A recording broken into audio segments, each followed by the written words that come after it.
मुफक्किर, दानिश्वर और बुज़ुर्ग किस्म की शख्सियत कहने लगे कि मैं अपने उस्ताद के साथ, मुर्शिद के साथ उतरा रिक्शे से। यकीनन हमारे ही इलाके के होंगे। जब रिक्शे से उतरे तो कहा, मैंने उससे पूछा कितने पैसे हुए। उसने कहा कि कुछ 3 रुपए कुछ पैसे, काफ़ी पुरानी बात। तो कहा मैंने उसको 4 रुपए दे दिए।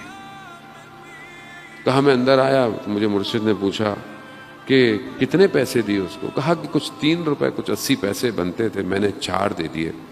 कहा 5 ही दे देते पूरे। मैं सोचा कि मैंने तो फिर भी ज्यादा दिए। कहा देते रहोगे तो देता रहेगा।